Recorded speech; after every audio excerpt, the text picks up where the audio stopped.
We're in AP Calculus. This is the review of the Unit 2 pretest. Let's dive in. All right. So in number 1, we have weird things going on where we have a function up here.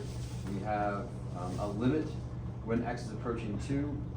If I plug into, whenever I have a limit, my first kind of initial step is, what happens if I plug it in? If I plug in 2 on the bottom, 2 minus 2 is 0. If I plug in 2 on the top, f of 2 minus f of 2 is 0. I'm getting the indeterminate form. Usually that means factor, cancel, plug in, but there's nothing for me to factor, which rings my alarm bells of, this is a hot box. This is the definition of the derivative. This is talking about the slope. So if I'm talking about hot box, I box this top left f of x, and I don't know what number is being added to h. There's no h here. This is one of the 2 other definitions, or the second definition of the 3 for definition of the derivative. And what's really happening here is you have to figure out what point you're approaching, and in this case, c is 2.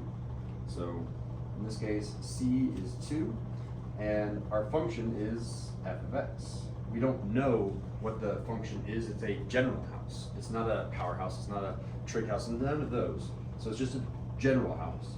And that means when I take the derivative of general house, it turns into f prime of x. And finally, the derivative, this is f prime of c, or f prime of 2. So this represents, or I guess the entire limit, this is saying, hey, the derivative of the function when I plug in 2 is 0, or the slope is 0. That is what this entire statement is saying. I'm allowed to take the derivative, and I did. I took the derivative, and I got the derivative, it's 0. So which of the following must be true based on the information that the slope here is 0? And it says, okay, the limit of fx as x approaches 2 does not exist. Well, this is kind of silly because it does exist, and it's equal to 0. If it equals to a number, the limit has to exist. So we can cross off a. C is 2 because that's the limit of x that's approaching, or it's approaching 2. Can you say that one more time? We're talking about The c on the top right, the c equals 2, that's because it's x is approaching 2. Okay. Yep. And then for B, f is not defined at x equals 2. This is saying f. This is saying height. This is saying there is no height when I'm at x equals 2, which is weird because in order for me to take the derivative, I had to have a height. Again, if I have holes, gaps, endpoints, vertical asymptotes, that will make me not defined at that point. But I am defined at that point because I took the derivative. If I took the derivative, I have to be continuous. This is saying you're not continuous, so that's not true. We were continuous because we took the derivative. What is C saying? C is saying the derivative at x equals 2 is 0. That's literally what this is saying. This is saying the derivative is 0 when I'm at 2. This is the correct answer. The correct answer is C. That's exactly how to interpret number. Let's go through D and E to show you why they're false. D is saying f is continuous at x equals 0. So this one, I'm like, this is true. It is continuous at 2, and then said, oh wait, it's at 0. If this had said 2, that would have been a true statement. I have no idea what's going on at x equals 0. I only know that when x is getting closer to 2, I get a slope of 0. When x equals 0, it could be discontinuous for all I know. I have no idea. So this one is not true. But I could have changed it to true if I had changed that to a 2. And then finally, E is saying, hey, the height at 2 is 0. We have no idea what the height is. We just know that the slope is 0. The height could be 1,000 for all we know. It could be 0. It might be, but it might not be. So I'm going to go ahead and cross off E. Correct answer here, C. I had a question. Yes. So, if a problem like this were to pop up on the test, for sure, Yeah. how can I recognize to use hotbox?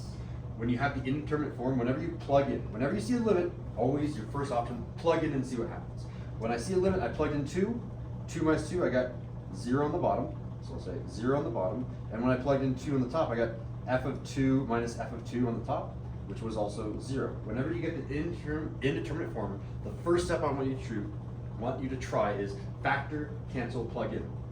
How can I factor? There's nothing to factor on the top. I'm stuck on step 1. If you can't factor, cancel, plug in, your next option, hot box.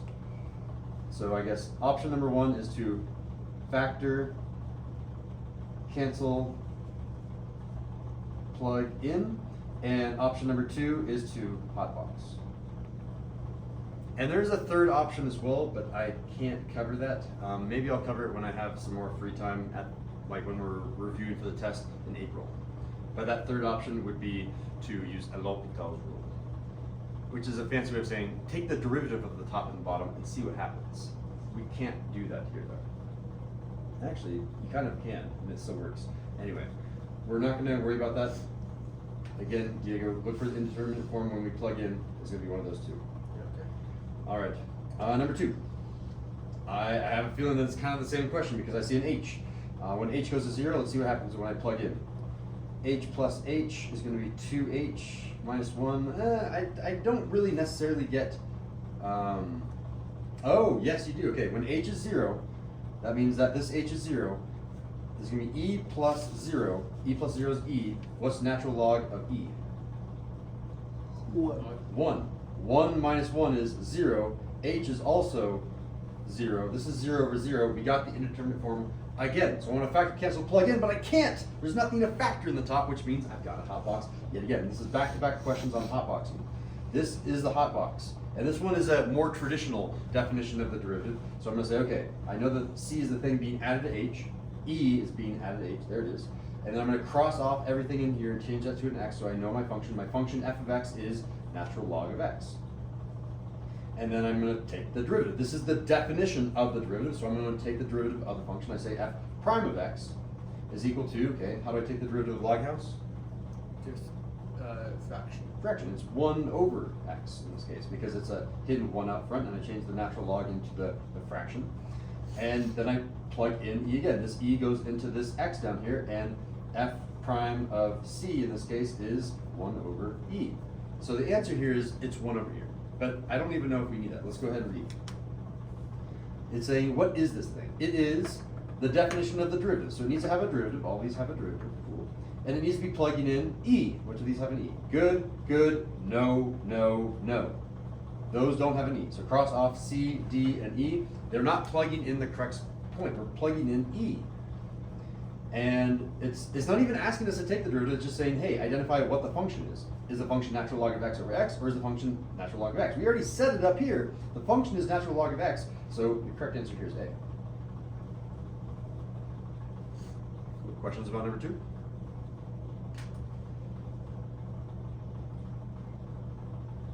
All right.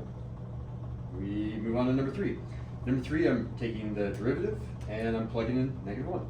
This is saying derivative of the function, plug in -1. So I have quotient, quotient, non-quotient. Whenever you see a quotient, you need to unquotient it. So let's go ahead and say that this is really, I'm taking the derivative with respect to x of x to the power of -3 minus x to the power of -1 plus x squared. I have unquotiented both of these fractions and made them negative powers. I kept the signs in between. The minus is still a minus, the plus is still a plus. Now I'm ready to take the derivative. When I take the derivative, I'm going to identify the house. This is powerhouse. The -3 is going to come down in front for powerhouse. This is going to be -3x, and then my power goes down from -3 down to -4. And then let's check it out again. -1 is going to be coming down in front, and -1 times this negative is a +1, so this is a positive. And then I have x to the power, I have x to the power of what? It was a -1, it's going to go down to -2. And then I have powerhouse again. This 2 is going to come down in front. I have a positive 2x, and then I have a 2 that's going to go down to a positive 1, which means I don't write anything. There's my derivative, but it's asking me not only to take the derivative, but to plug in -1 to each of these x's. So when I plug in -1, let's see what happens. I'm left with -3x, sorry, not the x, but -3 times -1 to the power of -4 plus -1 to the power of -2. Notice that I'm keeping the parentheses here. If you don't keep parentheses, you will get the wrong answer. Whenever you plug in a number, you keep the parentheses. And then finally, plus 2 times -1. I plugged in -1. Now the question is, how do I simplify these things? I have negatives to negatives. What happens?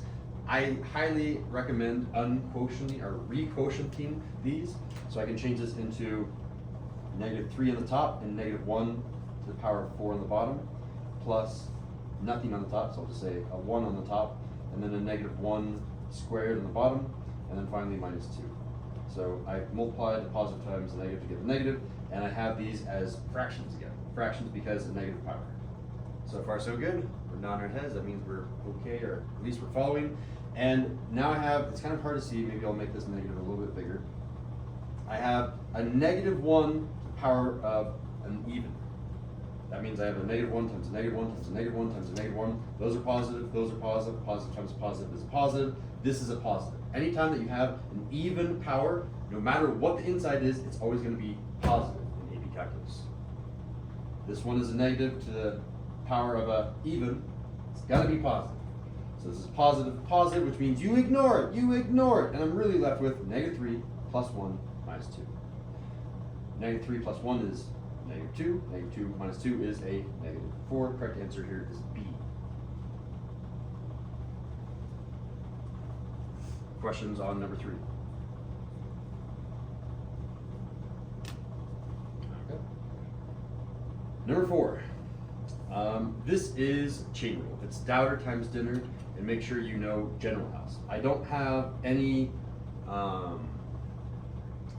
other houses. I just see F and G when I'm down here. I'm saying, okay, H is F of G. I'm trying to take the derivative of H, which means I'm taking the derivative of the outer house, which is F, and the inner house, G. So the answer is always going to be Dowder times dinner. Dowder times dinner.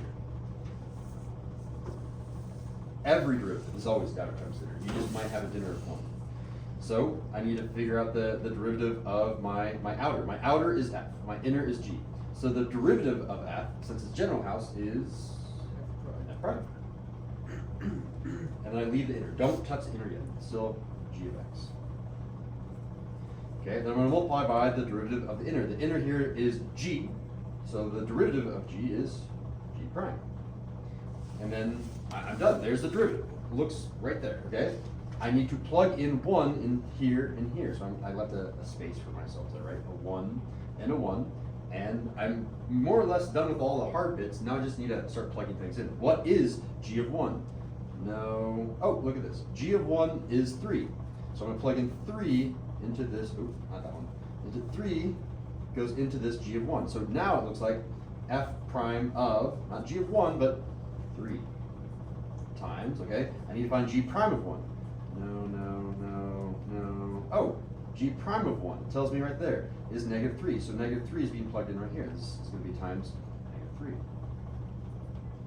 And I need to re-plug in, what is F prime of 3? F prime of 3, no. Oh, that is F prime of 3. F prime of 3. F prime of 3 is -5. So you down here are a -5 times a -3. And -5 times a -3 is a positive 15. Correct answer is B.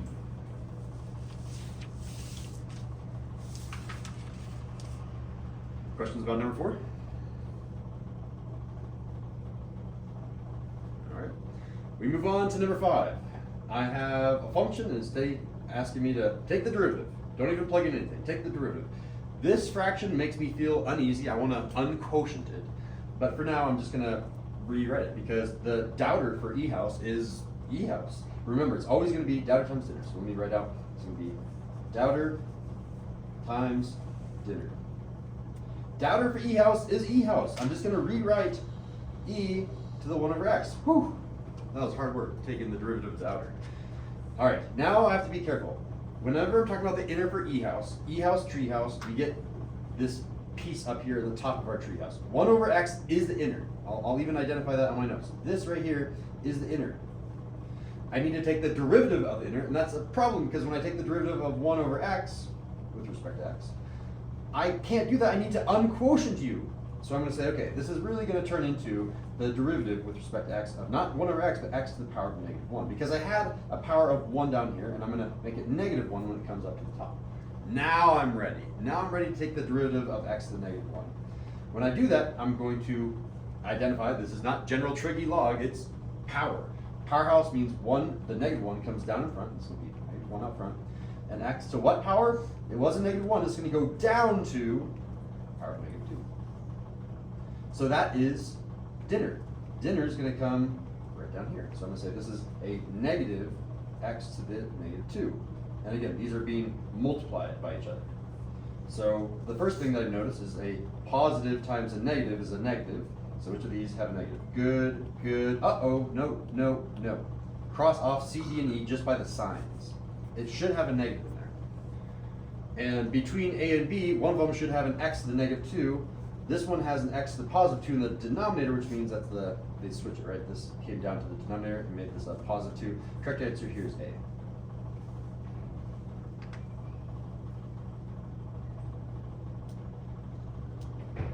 So if you were like to completely multiply them together, it would end up with the x squared on the bottom. X squared would be on the bottom because of that negative power. This -2 turns into a +2, but then that whole x comes down in the denominator, exactly. Good question, other questions? All right, next page, number 6. All right, I see an H. As soon as I see an H, I'm thinking, H for hot box. All right, let's see if that works.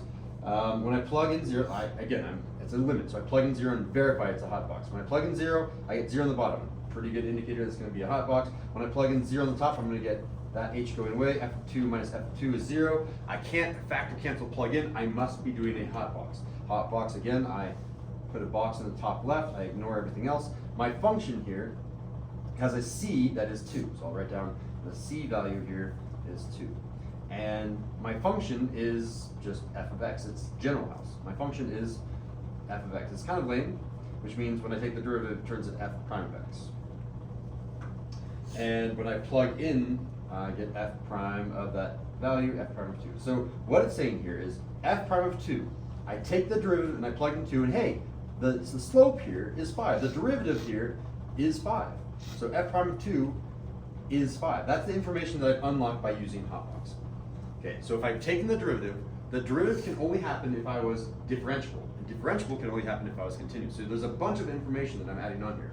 So let's go ahead and analyze what's saying. Okay, so f is continuous at x equals 2. Well, I know this happened at 2. If it's differentiable at 2, because I was able to take the derivative, therefore I'm differentiable. If it was differentiable at 2, I have to be continuous at 2. So this one is very much true. And by the way, we are looking for things that are true, not things that are false. So, is f differentiable? Well, yeah, I took the derivative. I can only take the derivative if I am differentiable. So this one is a hardcore yes, that has to be true. And then what does it say? The derivative of f is continuous. Ooh, that is tricky. The derivative of f is, another way of saying that is the slope. Is the slope always continuous? Can you verify that there are no sharp corners or things happening at 2? And, well, the answer is no, but here's another way to test that. If we know that the answer is 1 and 2, there's no 1, 2, and 3. None of them have 3 of them, so the answer here is 1 and 2 only. The derivative is continuous. We're not, oh, sorry. If the derivative is continuous, that means that you, I think that does mean that you have no sharp corners happening at 2 or no infinite. I don't know how you would make this false. I'm trying to figure out how you would make that false. If you take the derivative of f, that's talking about slope, how would slope not be continuous? Slope is not continuous under 2 circumstances. If the slope suddenly jumps. But wouldn't that make it f is differentiable? Yeah, if f is differentiable, you can't have a sharp corner, you can't have a vertical tangent. I'm not sure. I would have to think about how would you not be continuous for the slope. I feel like that, it feels to me as a teacher, like that should be true. The derivative of f is continuous. But the fact that we don't even have that as an option makes it so that I'm pretty sure what the answer is. I'll have to think about that tonight. I'll get back to you guys on number 3. I'm not sure why that one is false. The derivative of f is continuous. Yeah, anyway, sorry, moving on to number 7. I see f of x, I see, okay, take the derivative, and there's my function. This is just a straightforward chain rule. This one is, you have to be careful though. I don't know what's the most outer house. Every time that you see a trig function with a power, you need to rewrite this. This is really, f of x is really cosine of 4x, and that whole quantity to the power of 3. That's the correct way of writing this. The most outer house, people will sometimes think is a trig house. It's cosine. That is incorrect. The most outer house is a power house. So if the outer house is a power house, when I take the derivative, this 3 is going to come down front. That's the very beginning step. So it's going to be 3, and then leave the inner alone. It's going to be 3 cosine of 4x and that cosine of 4x is now going down a power. It was a power of 3. Power of 3 goes down to a power of 2. So that's my doubter. My derivative of the outer, my outer house was a power house, so derivative of the outer is done. Now I have permission to take the derivative of this inside. The derivative of cosine will always switch to a sign, and then we check the sign. C stands for change the sign, so it's going to turn into a negative sign. So it's going to be multiplied by a negative sign. Leave that inner alone. Leave the 4x alone. And now we're going to multiply by the derivative of the inner. The derivative of 4x is 4. So, one pro tip for AP test to go as fast as possible if you're trying to match your answers, look at the signs. 3, negative, 4. If you multiply those all together, I'm willing to bet, and I can already see it, 3 times 4 is 12 times a negative. Which of these has a negative 12? Just you. The correct answer is B. Oh. And we can verify with the rest of this, like, wait a sec, that doesn't look like what we had. This is a cosine squared. Well, really, this square is going to come down in front to make the cosine squared again. And sine of 4x, we have sine of 4x as well. That negative can come out of the parentheses for the sign? Yeah, so negative is really saying a negative 1.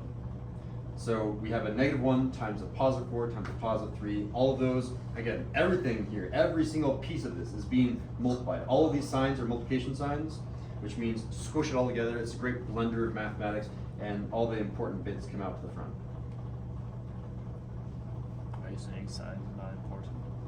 What's up? Are you saying signs not important? It's not as important. I mean, it's probably the most important bit, but for the AP test, you go faster just by looking at the coefficients. Questions about number 7. A little bit tricky with that trig house that made the power come out to be the outer function. That's usually the most common mistakes for students, is to forget to bring that 3 out here, meaning that you have 3 different functions and knowing which one is the first one, the most outside function. No questions, no questions. Then we move on to number 8. We've got a piecewise function. We've got left piece, right piece, and it's differentiable. If it's differentiable and I'm trying to add a and b, we gotta take the derivative. If it's differentiable, in every single AP test where you have a piecewise function, I've never seen a question that's like 100% of the time you have differentiable, you're gonna take the derivative. So I might as well just get that ready to go. So here we go.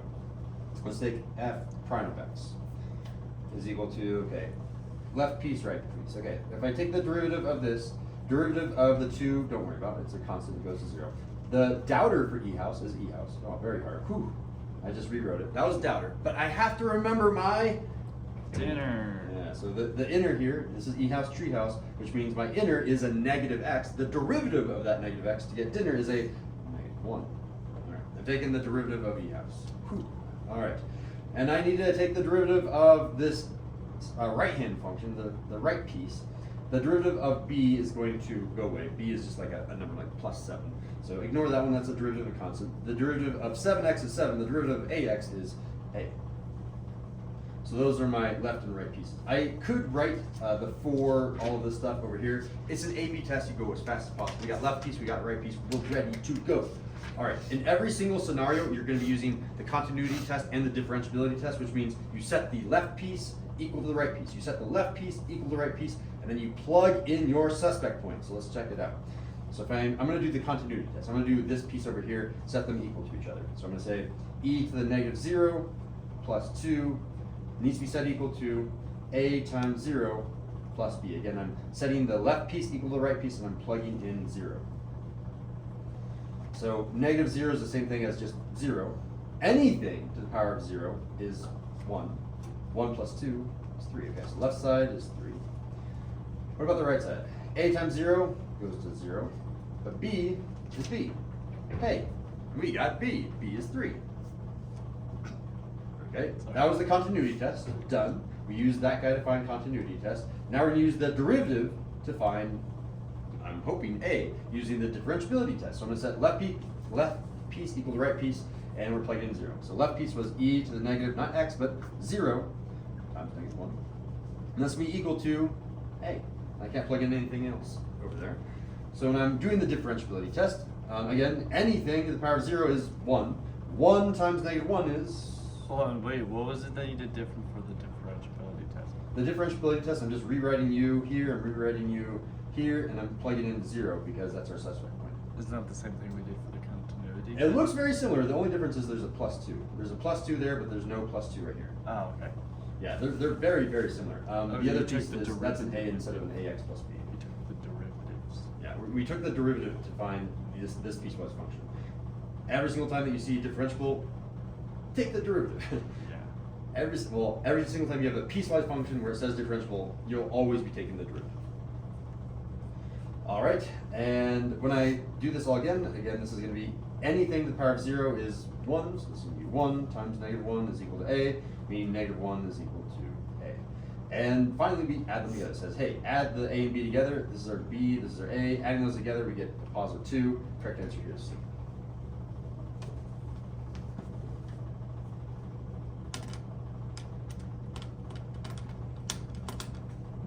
All right. Moving on to number 9. We're asked to take the derivative, and we've got a bunch of stuff happening here. So, there's a cool trick for this one that I don't know if I've taught you before, but I'm going to teach you it now. Whenever you take the derivative of log house, first of all, it's 1 over whatever is in there, because technically there's a 1 right here, and then you'll say, let me write this, 1, and then the natural log turns into the fraction. So the answer here, and I'm going to write this out the way that you probably did, which is slow. The answer is 1 over x squared minus 1, and then I have to multiply by the dinner. This way of writing doubter is slow and inefficient. I will show you a faster way of writing doubter. Here it is. The derivative of log house is really the reciprocal of the inner. It's the flip of the inner. So here's the inner, here's a faster way of writing doubter. It's x squared minus 1 over 1. Done. Which is just x squared. Which is just x squared minus 1. Again, you could just go ahead and write it like that. That is a quicker way So of if there's a writing. fraction in the log house, you could always just flip Just it. flip it, yep. There's your shortcut. And maybe you'll remember this from Algebra 2, but if I take 1 over a fraction, that's going to be, I'll show you where this rule comes from really quickly in case you want to rederive it. I'm going to rewrite u down here. This is the same thing as 1 divided by 1 over x squared minus 1. You guys can all nod your heads. Yeah, obviously a fraction means division. Yeah, we nod our heads.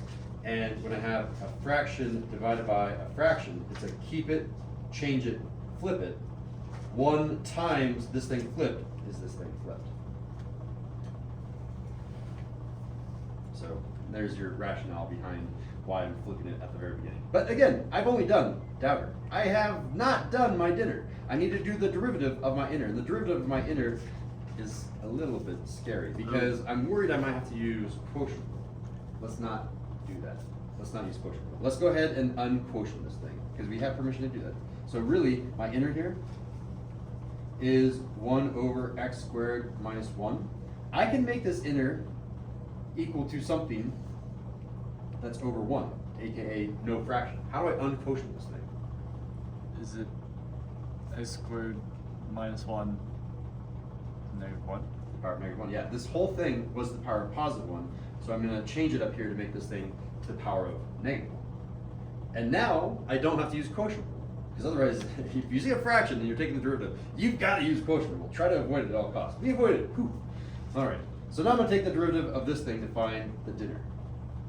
So again, there's an outer and an inner here. The outer is a -1, which is going to come down in front. So it's going to be -1 times all that stuff, x squared minus 1. And I had a power of -1, which is going to go down to a power of Negative 2. -2. All right. And then I need to do my derivative of the inner. So the derivative of this x squared, namely, is 2x. So I don't know why I wrote this up here. I really should be writing this thing right there. So I have that piece, I have that piece, and I have that piece. Those are the 3 things that I care about. I have my doubter, dinner, inner.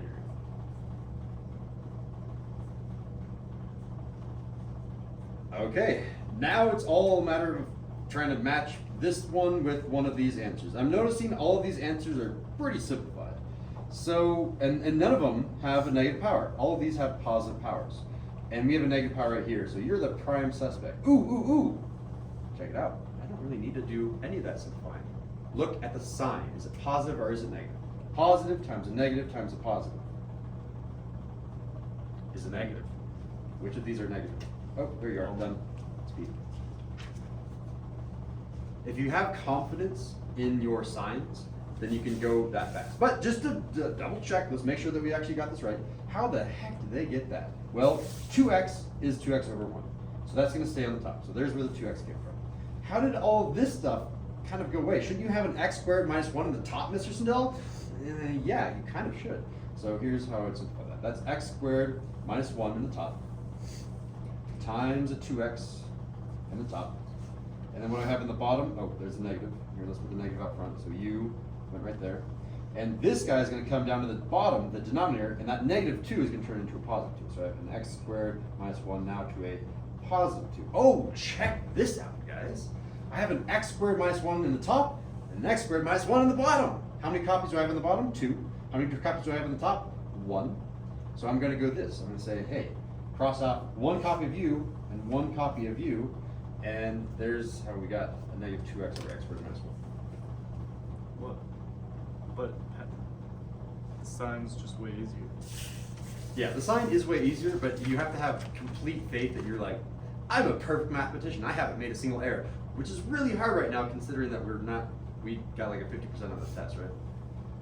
Or the pretest. So it's hard to be so confident in our answers. So I'll show you the long way, I'll show you the shortcuts, I'll show you as much as possible, teach you guys as much as possible. We're moving on to number 10, table problems. Playing probably devil's advocate here. Oh no, this is just chain rule. Here we go. All right, so for number 10, we need to find the derivative of h and then plug in 1. The derivative of h, well, h is this function times this function. Oh boy, I see an x in one thing being multiplied by an x in another thing. This is product rule. So product rule, once again, is 1 d2 plus 2 d1. All right, so what is 1? I'm going to go ahead and rewrite all of 1 out. So 1 is all of you. I'm going to rewrite all of that. 2f of x. Actually, I'm going to not put an x in there because I know I'm about to plug something in. F of something plus 3. That was 1. I rewrote this entire thing right here. That was 1. So far, so good. Okay. Now I'm going to do the derivative of 2. So the derivative of this second function. Well, the derivative of 1 is a constant, it's 0, so don't worry about it. The derivative of g house, well, it has a FGH, so that's a general house. The derivative of general house, you just slap on a prime there, you're done. So the derivative of this thing is g prime times g prime of x, but I'm not going to put an x, I'm going to put an empty space. All right, I've done 1, I've done d2. Now I'm going to do the plus signs. Let's bring the plus sign down here. And I'm going to add 2d1.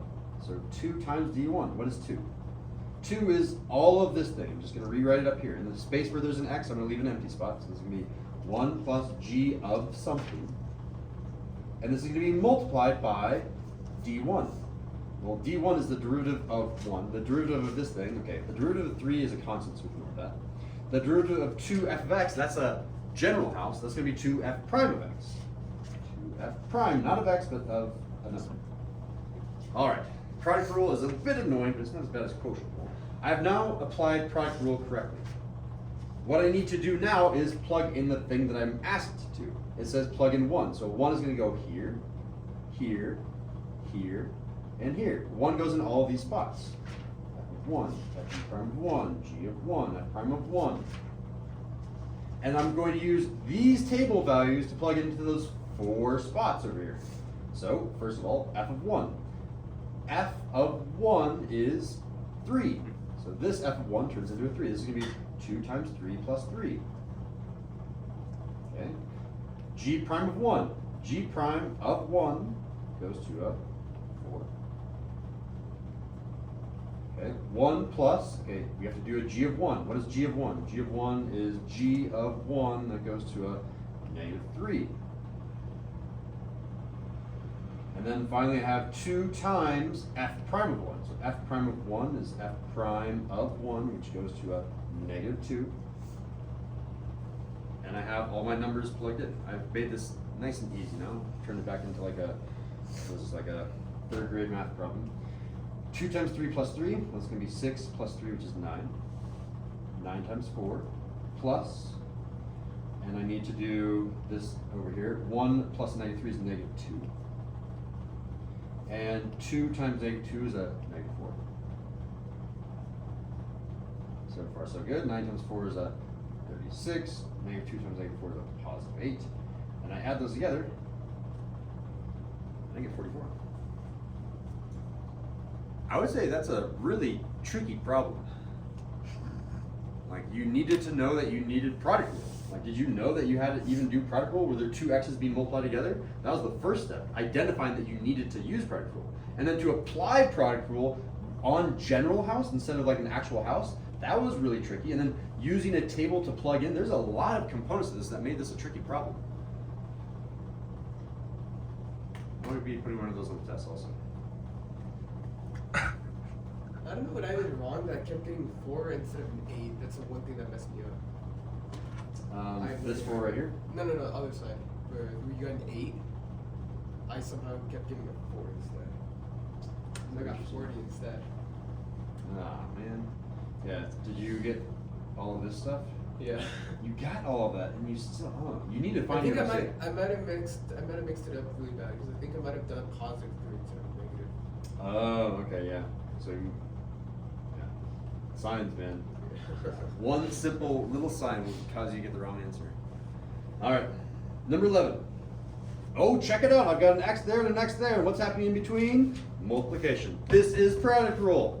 Make sure that you're able to correctly identify when to use product rule. And you guys have product rule down. You've been doing speed sheet every single day. 1d2 plus 2d1. All right, 1 is x squared. The derivative of 2, the derivative of e house. Well, doubter is e house. Do I need a dinner? No, because the dinner is 1. The derivative of x is 1. So I did the derivative of 2. It happened to be the exact thing as 2. Whatever. Plus, plus 2, which is power of x. And the derivative of 1, the derivative of x squared is 2x. That was kind of a nice derivative. I would say that's easier than most of the homework problems that you had for product rule. But that's not any of the answers. Where is that? I don't see that anywhere down here. It's because they factored out an e to the power of x. And they also factored out an x. Look, there's an x in both of those, and there's an e to the power of x. So if I can factor out an x, e to the power of x, what's left over? Well, if I cross off an e to the x, cross off one copy of the x, the only thing left over is an x. If I cross off an x, e to the x, e to the x, the only thing left over is a 2. So our final answer is C. I would have never guessed this one. Really? Is it because of the factoring that got you? That's probably the factoring. That's the Oh, no, okay, yeah. The AP test loves to factor things out to try to see if you know all of your Algebra 2 skills. So what you basically did was cancel out, what did you do? So are you okay with the definition of Yes, product yes. rule? You're okay taking the product rule and Yeah. actually doing that. So the very next thing is look for what they all have in common. E to the x, e to the x. They have that in common. They also have an x here and an x here. So those are the two things they have in common. It's called the least common multiple, or that's called the greatest common factor. The greatest common factor, the biggest thing that I can pull out that is similar, greatest common factor, we factored that out, which is the equivalent of doing this, because it's saying, okay, if the greatest common factor is x, e to the x, divide both of these by x, e to the x, and see what cancels out. You cancel out, you cancel out. Let me do that with a different color. You cancel out, you cancel out. You cancel out, you cancel out. You cancel out, you cancel out. You cancel out, you cancel out. And what's left over? You're left over, you're left over. So basically seeing is like, basically you just keep one of the EXs and just get rid of the other one. Just like to simplify it down. It's not really getting rid of it, it's just dividing it. It's saying like, it's these two things being multiplied. If I were to distribute this back in, I would get this exact answer. It's undistributing that e to the power of negative, or e to the x. Oh, okay. Yeah, okay, got it. All right. Again, if you guys don't get it, you need to ask questions, because these are coming up over and over and over again. I told you that all of Unit 3 is a review of Unit 2 with extra stuff added on top of it. And you haven't even taken the test yet, which is definitely going to be all this stuff. Okay, number 12, I think, is probably the trickiest question on this test. It's so hard. So, first of all, I'm noticing h of x is a fraction, and I want to take the derivative of h. I'm taking the derivative of a fraction, an x over an x. You're asked to use quotient rule. So first of all, let's write out quotient rule. Quotient rule is low d high minus high d low. You always start on that low, right? Start on the low and the low. All over low square. Okay, so we need to figure out what is low, what is d high, what is high, what is d low. You know what low is from these two are the same. What are these things? I only have a graph. How am I supposed to figure out low? Well, here's the answer. What you're really asked to find is this. High is f of x, low is g of x. So if I'm filling in this function, I'm saying that low is g of x, or g of 3 in this case. Why 3? Because I'm asked to plug in 3 into all of this. D high is the derivative of the top. The top is f of x, so d high is f prime of 3. What is high? High is the top, it's f of x. So plugging in 3 is going to be f of 3. What is d low? The derivative of low. The derivative of low is g prime. Plug in 3, it turns into g prime of 3. G prime of 3. And again, we already said low is g, so it's going to be g of 3, and then I'll square that. So what we're after are these 4 values, because this value is just a copy of that. If we can get these 4 values, we're ready to plug into quotient. So we need to find these values. Let's see if we can do that. G of 3 is the height of the function g at x equals 3. So here's x equals 3, and I'm talking about not u, so not f of x, but g of x, this. So what's the height of this line at 3? The height is 3. So the height here is 3. What is f prime of 3? Well, f prime is not the height, it's the slope. Yeah, the slope at 3 on f. So what's the slope of this entire line here? It doesn't matter that I'm at 3. I could have been at 2 or 1. The slope does not change. It's just line. The slope of that line goes down 1, right 3. The slope here is always negative 1/3. Okay, that was. That requires you to know the definition of slope as the change in y over the change in x. The change in y went down 1. The change in x went right 3. So the slope is negative 1/3. Okay. Then it asks you, what is f of 3? What is the height at 3 on f? Well, here's 3. On f, the height here is 1. And then I'm going to multiply that by g prime of 3. G prime is not height, it's slope. The slope at 3, and again, the slope at 3 is a line, so the slope at 3 is the same as the slope of 4, same as slope of 5, same as slope of 2. The slope at 3 goes up 1, then right 1. 1 over 1 is 1. G prime of 3 is 1. I already told you that g of 3 is 3, so I'm going to plug that back in and say that this is 3 squared at the bottom. If I rewrite all this and simplify, 3 times negative third is negative 1. I subtract, because I'm copying this sign down here, I subtract 1 times 1, I subtract 1. This is all going to be over 3 squared, which is 9. The answer here is negative 2/9. Wait, Hey. what? So. Oh, because that 3 cancels with the negative third? Yes, so when I multiply 3 times negative 1/3, it's the same as saying 3 over 1 times negative 1/3. 3 and 3 will cross cancel. Negative 1 over 1 is negative 1.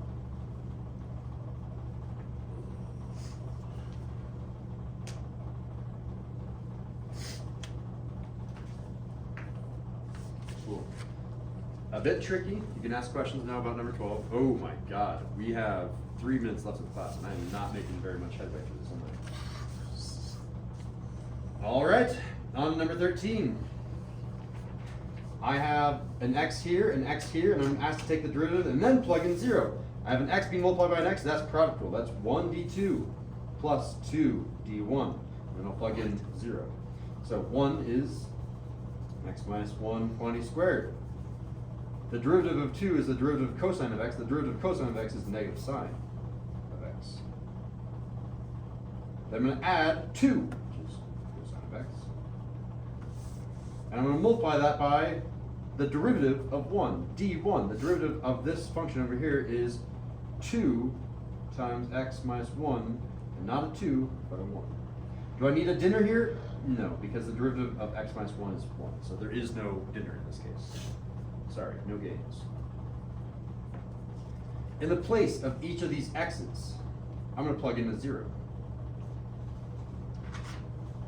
When I do that, I get a negative 1 quantity squared minus times negative sign of 0 plus cosine of 0 times 2 times negative 1.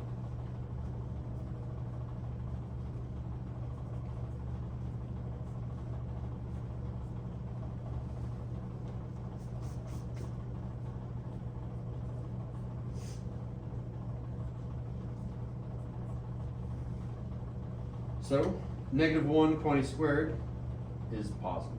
So I'm just going to ignore you. Sine of 0, okay, you point to 0, right? You point to 0.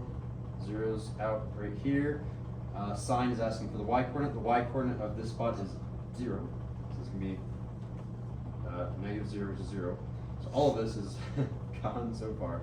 So again, what I have here is 1 times 0 plus cosine of 0. Again, 0 is right here. Cosine is asking for the x-coordinate. I want right 1. The x-coordinate here is 1. 1 times 2 times negative 1, which is times negative 2. So this is all 0. 0 times 1 is 0. And 1 times negative 2 is negative 2. The correct answer here is A.